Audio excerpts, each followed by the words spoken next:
ballots that we're sending out and expecting people to fill out and return, those are more important than $2,000. Those are way more important than sending cash through mail because it's the future of our country at stake. So if you would not do that for a little bit of money, why would you care that we can go ahead and do that? Why would you be okay with people sending in ballots through the mail? It gets lost, it can get tampered with. And so anybody who is being honest with themselves would be against that. Now, there's many who are okay with it because they know somewhere deep back in the back of their mind that the fraud largely favors the Democrat vote. And yes, that's provable too by research that has been done recently. In the past, it's funny because in the very, very recent past, until we had this fraudulent type of changing the rules. And by the way, a lot of these rules were changed without a single vote from a legislature, from a state legislature, or from the U.S. Congress, and they should have. These were rules that were put in place by legislatures, but were changed by the stroke of the pen of a single governor or a single unelected bureaucrat that was part of the voting system in each state.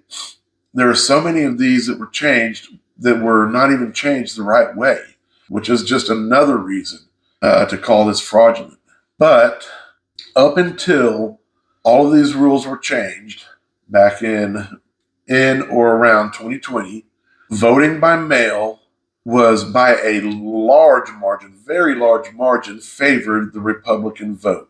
That's just the way it was. That's not, I'm not trying to make some sort of a statement with that, but that's the way it was. If you look back and if you do any sort of research at all, you'll see that the mail-in ballots largely favored the Republican vote, the absentee ballots, the mail-in, because the reason for that was because it was mostly done for those that are in the military. There's other people that did the mail-in ballots that were, it's just people that their business took them overseas, their business took them to other states from where their claimed permanent residence is.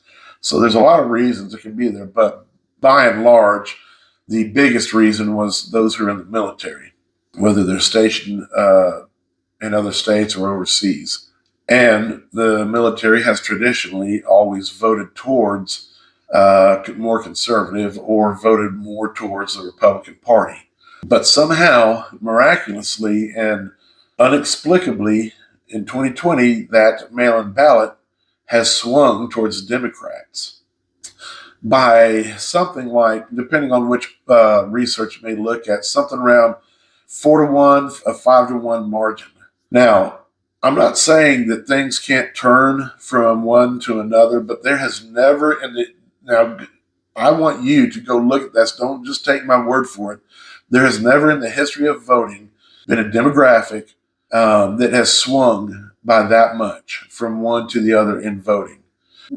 We have seen demographics and we have seen certain swings, but those have been over time. Those have been over a decade, 2, 3, 4 decades that we have seen. It's more been a trickle or a small wave go from a small, slow wave go from one side to another or one demographic to another. But we have never seen in the history of voting any single demographic and or voting block, which in this case we're considering the mail-in vote, go from a heavy, heavy GOP advantage to just as heavy, if not heavier, Democrat advantage. And that you have to wonder. I mean, again, even if you're not a Republican, even if you are not a conservative, you should be concerned to see this. Why is there that huge a swing? And then why is the only ones who care about it the ones who are getting that advantage?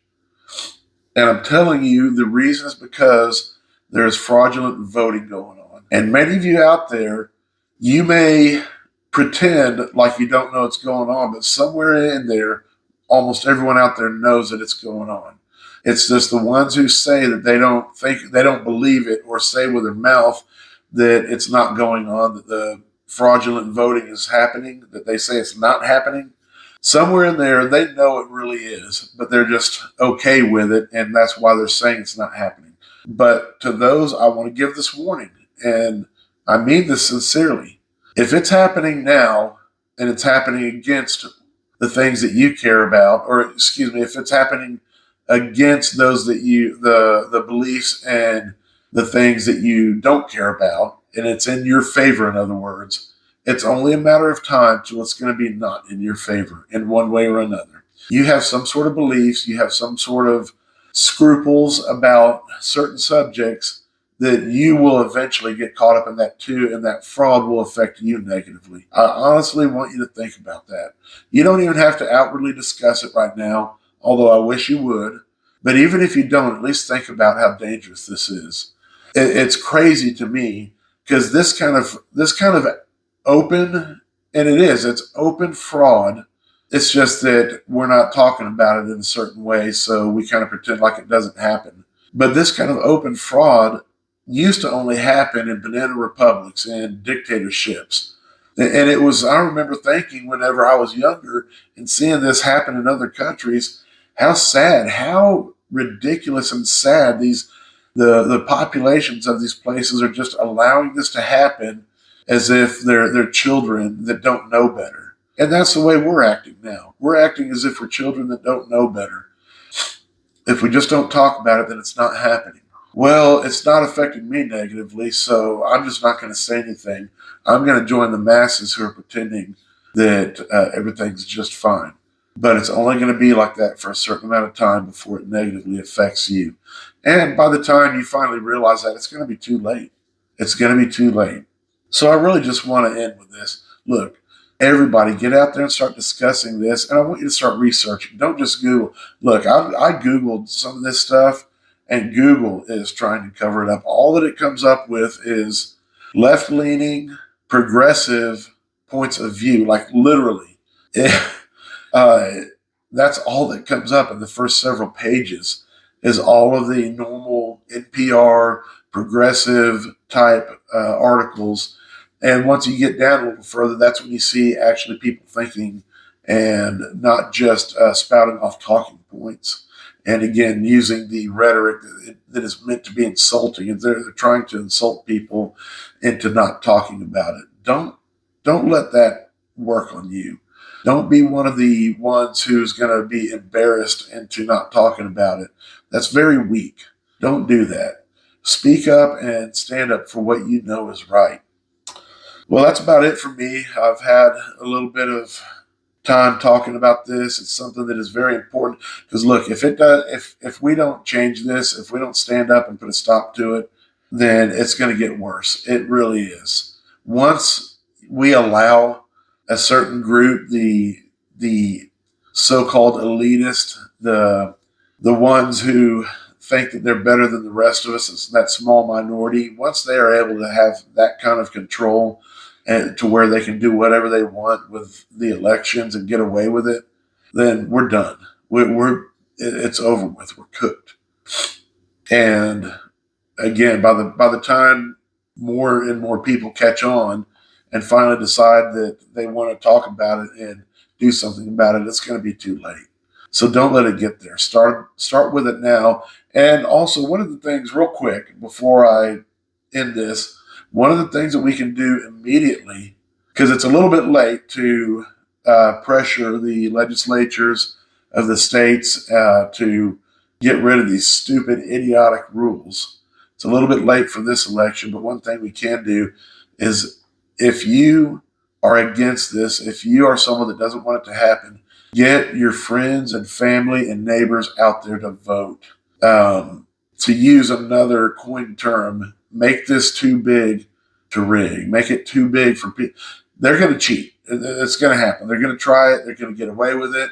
But if we can get enough people out there to overwhelm to where they can't, even with the fraud that's going to be committed, that even with that, they still can't overcome the vote, then that is one big thing. That is really the biggest thing and the only big thing that we can do right now. Between now and this November and 2024, we need to get enough people out there voting who care about integrity and who care about having confidence in our system.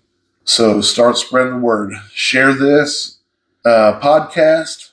Just be talking to your neighbors, be talking to everyone you can. Get yourself informed. That way you can lead people in the right direction and have a good argument to show people and bring them around. So until next time, I'm going to go ahead and wrap this up. But until next time, I really want to encourage you, if you aren't already, find a way to serve something bigger than yourself. And also, call me up, text me, share with me, what is it that you're doing? How is it that you are called to serve? Until next time, have a great day.